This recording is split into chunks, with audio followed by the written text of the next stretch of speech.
Hello everyone and welcome back to the channel. We are nearing the end of the month and per usual I will go through all the GPU prices and a few noticeable gaming deals that are out there in the hardware department. And this month I have made a change to the sheet. I have also a column for last month's prices so we can compare them a little bit and see them, or you can at least see them. If I don't mention it, you can see how prices go up and down. So, and prices have gone up quite a bit, I can tell you that already. So I will go through them vendor wise. So we start with the ARC GPUs, and I don't think I would recommend ever buying the A750 or 770 at all. They're not great cards and they are not great value. I would always recommend the B570 over the BA750 because it's better card, it has better driver, it has more VRAM, and it has a little bit better performance. So I would always recommend this over the A750. The B580 is also a reasonably good entry-level card on the same level, a little bit better actually than the 3060 or the 5060. It's somewhere in between that, and it's also around the same performance as the 7600 from AMD. Then we have the 4700. It's out of stock and it's not coming back, and the same with the 4070 Super is also out of stock. The 5050 will go out of production at least for a while, and it will be replaced with the 3060 12 gigabytes. They're reintroducing the 3060 12 gigabytes because people are so happy about it. So, and this is how they will try to combat the RAM shortage, because they can still get GDDR6, and that is what the 3060 has. So they will reintroduce the 3060, and it will probably come down in price a little bit. But right now it has gone up because of the scarcity of all the other products, and they have also gone up in price. It's really strange. So the 5050 will go out of production, and the 5050, 5060, and the 5060 Ti will go out of production. The same goes for the 5070 and the 5070 Ti, and the 5090 will also, or they already have gone out of production. They haven't produced any new GPUs since last quarter of 25. So everything you see now that is in stock is produced in the previous year, in the 2025. And in the coming months, they will only be producing the 5060, the 3060 12 gigabytes, the 5060 8 gigabytes, and not a lot of them, but few of them, the 5080s.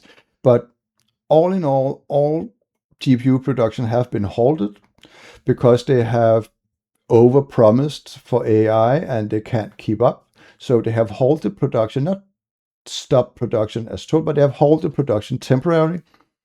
And we will see very few NVIDIA cards on the market in the coming months. So be prepared for that.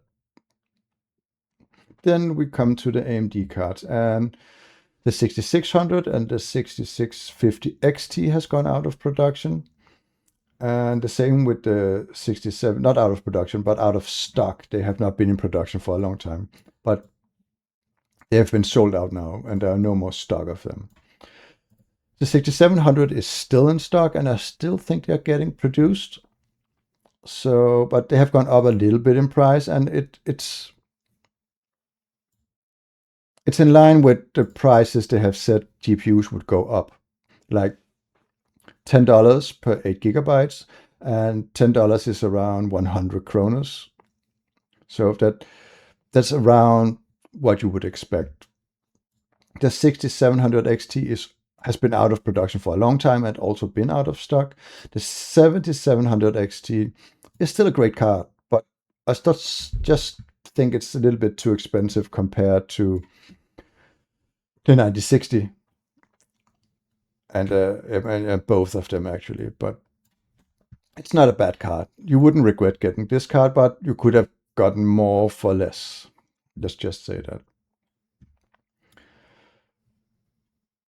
The 7900 XT has kept this price. It's actually fallen a little bit, but it's still not a great deal if you compare it to the 9070 XT.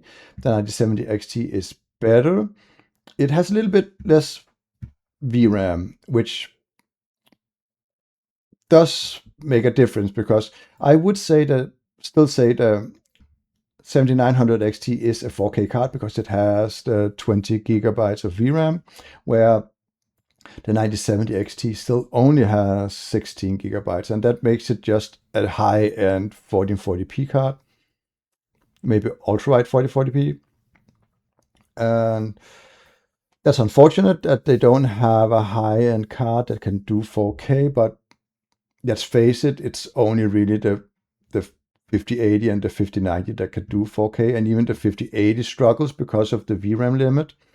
So it's only really the 5090 and the 7900 XTX and XT that really can do 4K in this day and age. So, and every game has gone up in quality, so the performance is much lower now, and especially in the RT department, ray tracing has been very hard to run these days. And that brings us down to the 9060 XT. And Elgiganten still has an offer, and I think you have to be a club member. It's I think the sale runs out at the 1st of February, but they don't expect them to get in stock before, I think, the 18th of February. So you have quite a bit wait for it, and they can still cancel it many times. But they are obligated. So if they accept the order, they are obligated to give you a similar card at the similar price or give a discount. So, but you can see the other prices. This is the prices of the nearest cards. They have also gone up quite a bit, and more than just the 20 euros or the $20 they said it would. It's gone up twice as much, like the $40 I said they would go up to in my last video.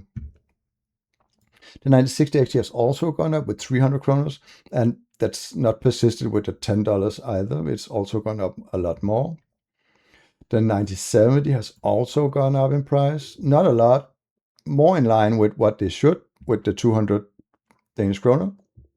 And the 9070 XT has also gone up with the appropriate amount. So I think these are in line, but the 9060 XT has become much more expensive. I don't know why it fluctuates this much. Maybe the demand just gone up exponentially over the last month because of the scarcity of the NVIDIA cards in the same price to performance bracket. So I still think my recommendations more or less stick right now. I think if you can get, let's see if what the prices are on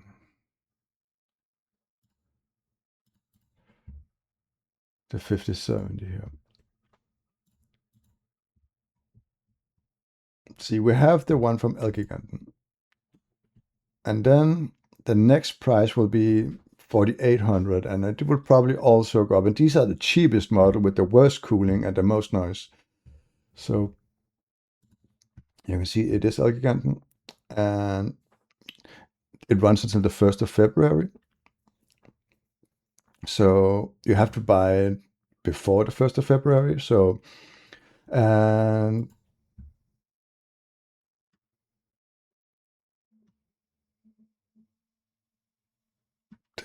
don't, yeah, you have to be a club member. Yes, you have to be a club member to buy this. But it doesn't say that it doesn't have it in stock. So this is really good then. Let's see if I can the other one.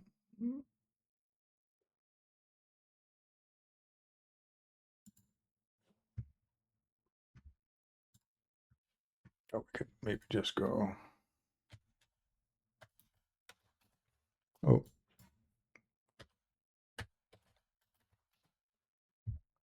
see, they still have the 9060 XT, but it's back order, so it's not expected before the last part of February, the 18th of February here. But it's really good price and worth waiting for this price, I think, if you're going to buy this card. So we can sort them now in price to performance. And as long as you can get the 5060 at this price, I don't think I would recommend spending money on the 9060 XT. I wouldn't recommend spending money on the 5060 8 gigabytes because it's only 8 gigabytes and it's only half the PCIe lane, so it will struggle in the future. I think I would probably even recommend the 5060 Ti over the 5060 at this price points. And other than that, I will go back to recommending the 5080 if you're buying new. If you compare price performance, I think it's within a reasonable grasp, and you don't have to put up so much money for it. But my recommendation would. What was the prices for this? It was. Let's see if we can find it again. Graphics cards. We got down. Oh, graphics card. There we go. 9060 XT, and we go 16 gigabytes, and we sort them to height. So when this runs out, it will be around this. So let's take the cheapest one, 3,474.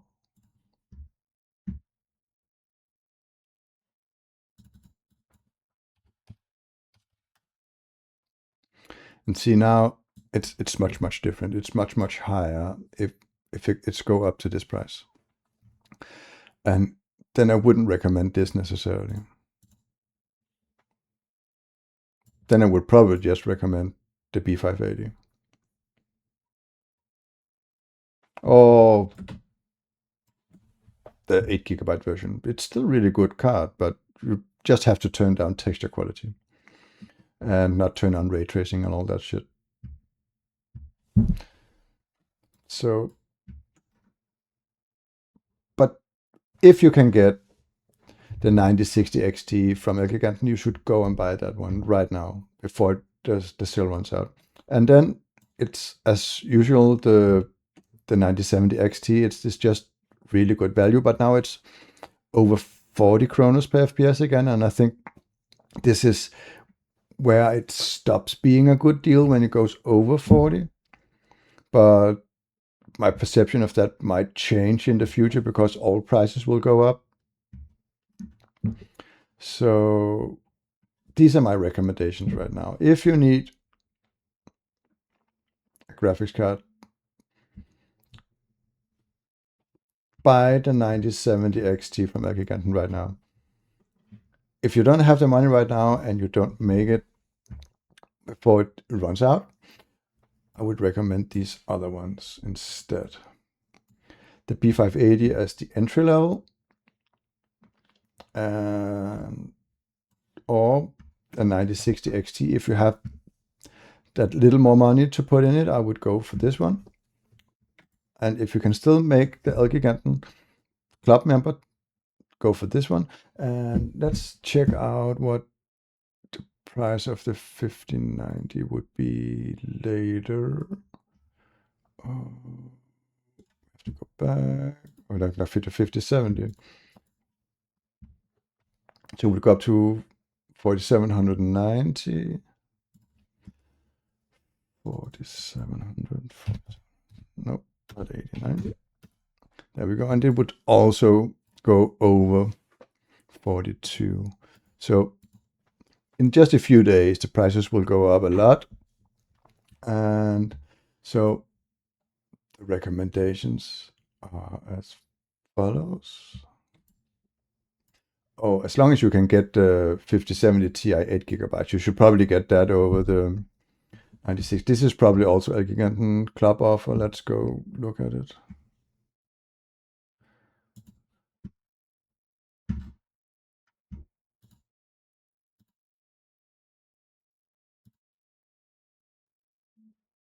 Yeah, it is Elgiganten, and the offer runs out around next month, I guess.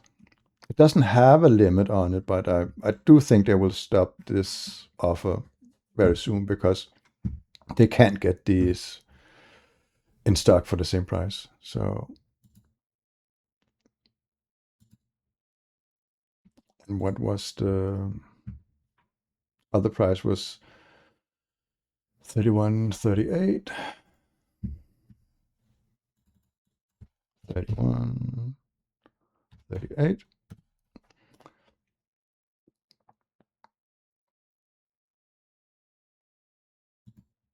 And then we sort it again. So when we pass the 1st of February, this is what the prices would look like pretty much. And then, and this would probably go up in price day for day, week for week, to a point where you can't buy it anymore. So you can still buy this, and it's not a bad buy, but I think it's a little bit too expensive for an 8 PCIe lane graphics card with only 8 gigabytes. So if you want absolute budget tier, I would go for the 5070, but I wouldn't get it if I have a CPU lower than the 5600X from AMD, or maybe even 12400 from Intel, because then the CPUs will be too slow to run the card. And it does have still some CPU overhead, and it could become problematic. Then the prices go up for quite a bit, and I think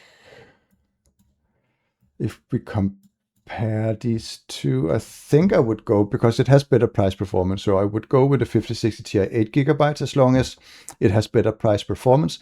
I would recommend this one. And then the 9070 XT, because it has better price to performance than the 9070, which is still very, very weird.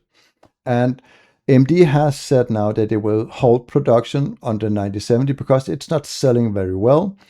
And they will just focus on the XT model until the Ramageddon ends.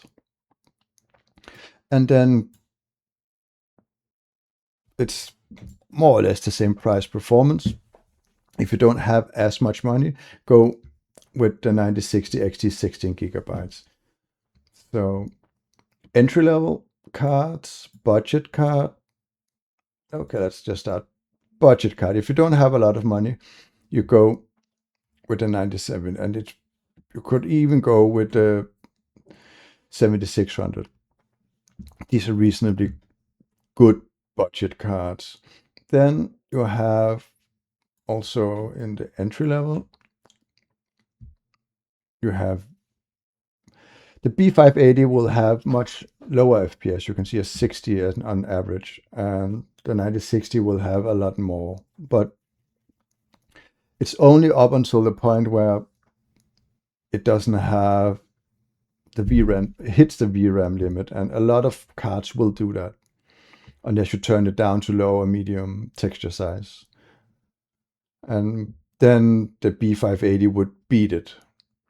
And it probably will also have better frame time because it will be a lot more stutters because of the 8 GB. So I think the B580 is still recommendable here. But if you can afford the extra 1,000 kroners, I would probably go for the 5060 Ti.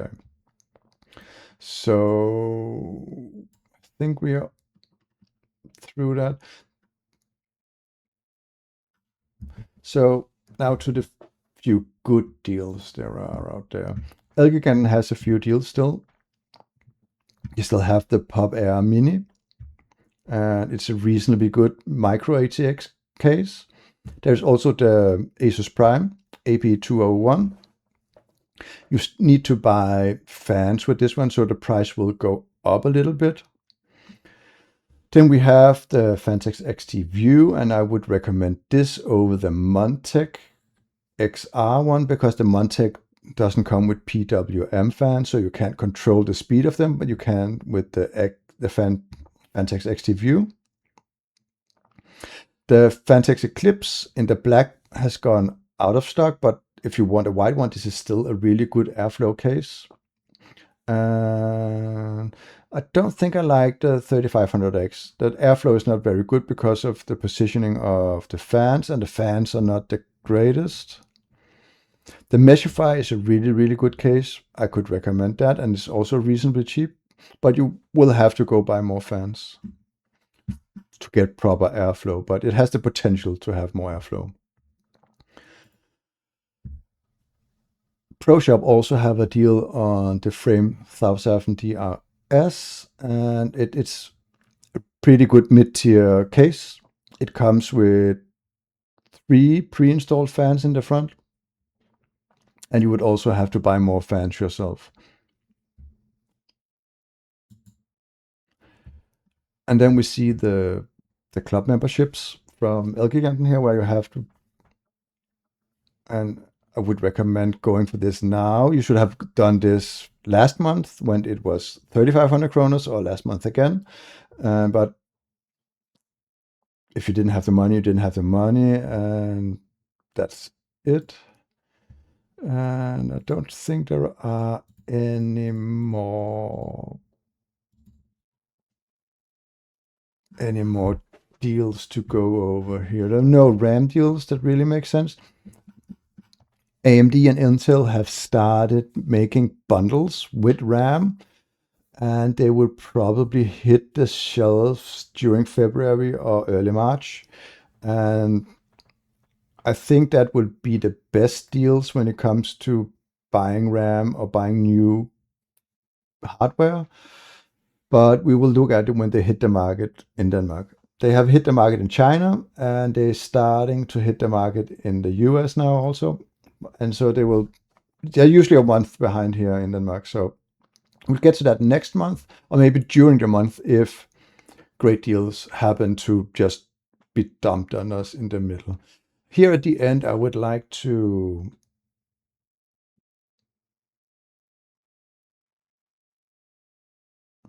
recommend software, WinHans.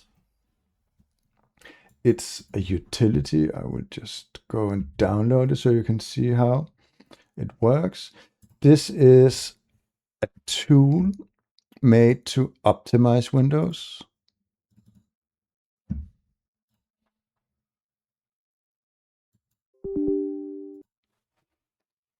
All the settings in Windows and also settings you can't find in Windows are available in WinHans.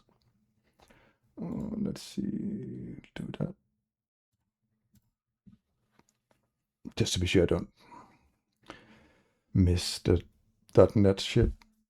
And then we launch it. So I haven't done it on this computer yet, so we can do it together. I don't know how long we have spent. Let's check. We are just over 24 minutes, so we have 6 minutes to be within the limits I usually want to be. Let's close the browsers. I think next week I will do a little bit more of OptiScaler because there's been a lot of updates also to the Unreal Engine.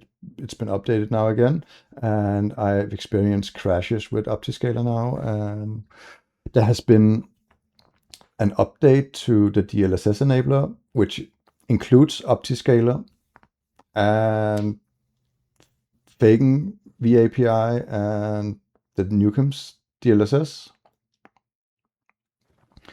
And there's also problems with that. So, but what you can do here is you can go in and you can just remove a lot of stuff. Like you don't want Microsoft Teams, you don't want the feedback hub, you don't want Bing search, you don't want get help, you don't want Microsoft Copilot shit, you don't want, what don't you want? What don't you want? To-do list. You don't want Microsoft. Maybe you don't want Microsoft. I still use it because I don't know why, but I'm still using it at least.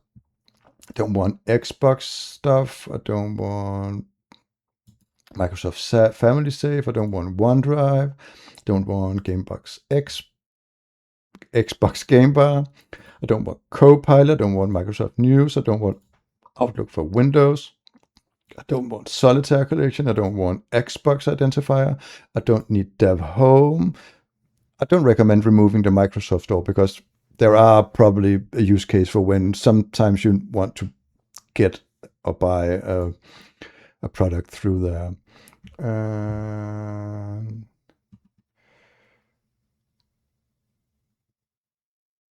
don't think I want to remove any of that and not any of that. And then we just click select, remove selected items.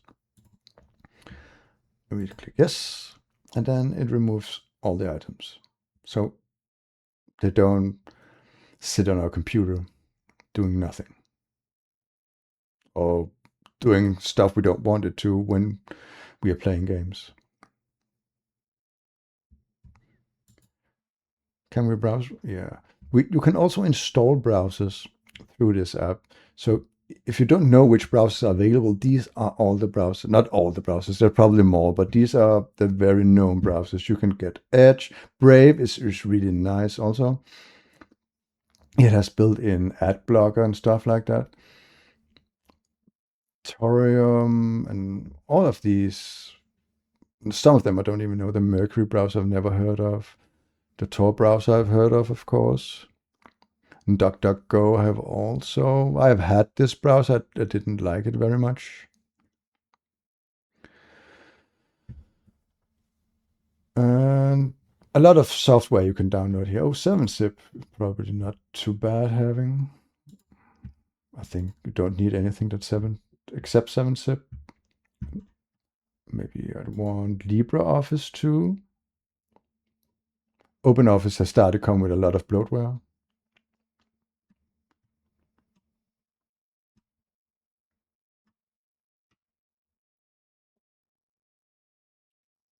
Oh, Crystal Disk info is in here now too. That's also nice.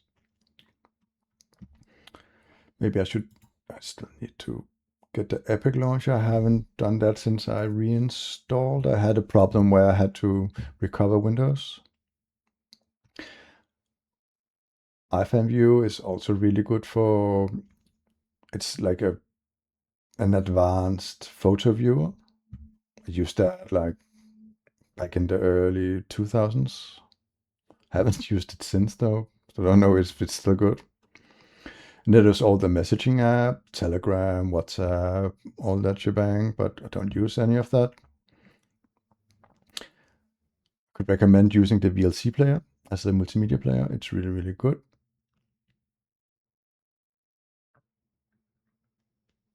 Also use the OBS. I don't know about Streamlabs, but people recommend OBS, so that's what I'm using. All the drives here. Yeah, there's a lot of stuff.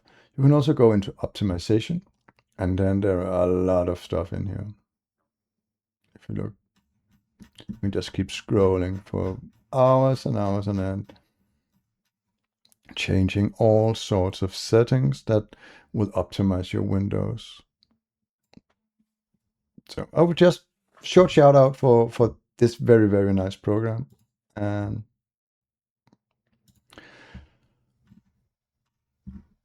hope you would take a look at it, because it's really, really good. Really nice to have everything in one place.